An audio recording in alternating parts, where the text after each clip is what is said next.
कभी सोचा है कि दुनिया भर में कानून इतने अलग अलग क्यों होते हैं? मतलब एक देश में जो चीज बिल्कुल कानूनी है, हो सकता है दूसरे देश में वो एक बड़ा जुर्म हो। तो आज हम इसी पहेली को सुलझाने की कोशिश करेंगे कि दुनिया के इन अलग अलग कानूनों के पीछे आखिर तर्क क्या है। तो चलिए सीधे सबसे बड़े सवाल पर आते हैं। आखिर कानून हर जगह एक जैसे क्यों नहीं होते? ये एक ऐसा रहस्य है जिसकी जड़ें इतिहास में, हमारी संस्कृति में और यहाँ तक कि हमारे सोचने के अलग अलग तरीकों में बहुत गहरी छिपी हुई हैं। जरा सोचिए, एक तरफ फ्रांस का कोर्ट रूम, दूसरी तरफ अमेरिका का। देखने में ही जमीन आसमान का फर्क। पर क्यों? आखिर एक ही दुनिया में न्याय देने के इतने अलग अलग तरीके कैसे हो सकते हैं? ये सिर्फ इमारतों का फर्क नहीं है, ये सोच का फर्क है। देखिए, इस उलझी हुई पहेली को सुलझाने के लिए विद्वानों ने एक पूरा का पूरा स्टडी फील्ड ही बना दिया है। इसे आप एक तरह का जासूसी का काम समझ सकते हैं। एक ऐसी जासूसी जो कानूनी दुनिया के नक्शे को समझने पर ही फोकस करती है। और इसी जासूसी वाले काम को कहते हैं तुलनात्मक कानून या कंपैरेटिव लॉ। अब ये सिर्फ अलग अलग देशों के कानूनों की एक लंबी चौड़ी लिस्ट नहीं है। नहीं, इसे ऐसे समझिए जैसे एक शेफ और एक बेकर दोनों खाना ही बनाते हैं, है ना?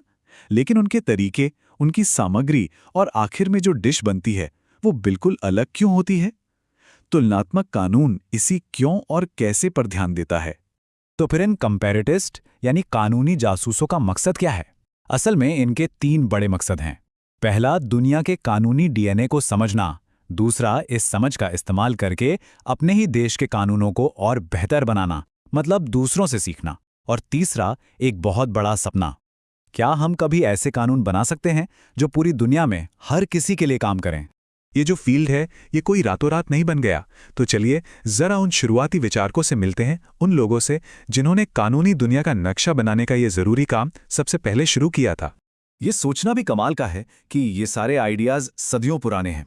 सोचिए, 1600 के दशक में ही लाइबनिज ने कहा था कि हम कानूनों को भी भाषा परिवारों की तरह ग्रुप में बांट सकते हैं।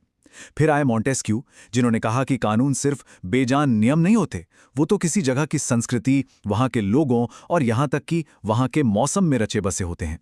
और बाद में सर हेनरी मेन ने इन सभी विचारों को एक इतिहास के एक ठोस फ्रेमवर्क में फिट कर दिया। तो ये जो कानून के नक्शा बनाने वाले हैं, ये आखिर काम कैसे करते हैं?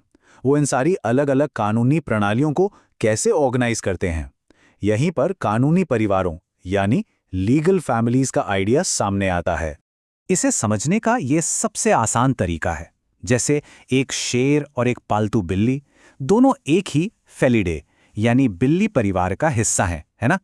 ठीक वैसे ही फ्रांस और जर्मनी की कानूनी प्रणालियां एक ही सिविल लॉ परिवार का हिस्सा हैं, क्योंकि उनकी जड़ें, उनका बेसिक डीएनए एक ही जगह से आता है। लेकिन सवाल यह है कि किसी कानूनी सिस्टम को एक परिवार में रखा कैसे जाता है?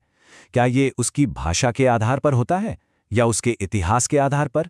यहीं पर आकर असली बहस शुरू होती है और पता चलता है कि इसका कोई एक सीधा साधा जवाब नहीं है। देखिए, कुछ स्कॉलर्स जैसे रेने डेविड मुख्य रूप से विचारधारा यानी आइडियोलॉजी को देखते हैं। क्या कानून समाजवादी है? क्या वो धर्म पर आधारित है? वहीं दूसरी तरफ ज़्विगर और कोटजिस जैसे लोग इतिहास और कानूनी सोच का तरीका, ऐसे कई सारे फैक्टर्स को एक साथ देखते हैं। तो इसका मतलब ये हुआ कि कानूनी दुनिया का कोई एक फिक्स्ड नक्शा नहीं है। ये इस बात पर निर्भर करता है कि आप नक्शा बनाने वाले से पूछ क्या रहे हैं। और ये फर्क सिर्फ किताबों में नहीं है, इसका असल जिंदगी में बहुत बड़ा असर होता है। इसे ऐसे सोचिए, सिविल लॉ वाले देशों में जैसे फ्रांस में जज के पास एक मोटी सी रूल बुक होती है जिसे लीगल कोड कहते हैं और वो उसी को फॉलो करते हैं। दूसरी तरफ कॉमन लॉ वाले देशों में जैसे यूके या अमेरिका में जज पुराने केस की कहानियों को देखते हैं जिन्हें मिसाल या प्रेसिडेंट कहते हैं और ये पता लगाते हैं कि अतीत में ऐसी ही समस्याओं को कैसे सुलझाया गया था। मतलब एक सिस्टम नियम आधारित है तो दूसरा अनुभव आधारित। तो अब सवाल उठता है कि ये सब अकादमिक बातें, ये वर्गीकरण हमारे आज की इस हाइपर कनेक्टेड दुनिया के लिए क्यों मायने रखते हैं?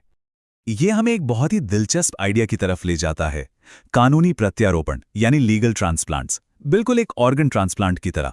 ये तब होता है जब एक देश दूसरे देश से कोई कानून या कोई संस्था उधार लेता है और उसे अपने सिस्टम में लगाने की कोशिश करता है। लेकिन जैसे शरीर हमेशा एक नए अंग को स्वीकार नहीं करता, वैसे ही एक समाज भी किसी बाहरी कानून को हमेशा नहीं अपनाता। तुलनात्मक कानून हमें ये समझने में मदद करता है कि ये ट्रांसप्लांट सफल होगा या फिर रिजेक्ट हो जाएगा। और ये बात हमें सीधा मॉन्टेस्क्यू की उस पुरानी समझदारी की ओर वापस ले जाती है। सोचिए, लगभग 300 साल पहले ही उन्होंने चेतावनी दी थी कि जो कानून एक जगह पर हिट है वो जरूरी नहीं कि दूसरी जगह भी काम करे। क्यों? क्योंकि कानून अपनी संस्कृति और इतिहास की मिट्टी में उगते हैं। उन्हें बस उठाकर कहीं और लगा देना हमेशा काम नहीं करता। तो आखिर में ये सवाल हमारे सामने खड़ा है, जैसे जैसे हमारी दुनिया छोटी होती जा रही है, क्या हमारे कानून भी एक जैसे होते जाएंगे? क्या कभी एक ग्लोबल लॉ होगा, या फिर ये ग्लोबल दबाव हमारी अनोखी लोकल कानूनी परंपराओं को और भी कीमती बना देगा? इसका कोई आसान जवाब नहीं है, और शायद यही वजह है कि कानूनों की इस दुनिया का नक्शा बनाना आज भी इतना ज़रूरी और इतना रोमांचक काम है। सोचने के लिए बहुत कुछ है ना?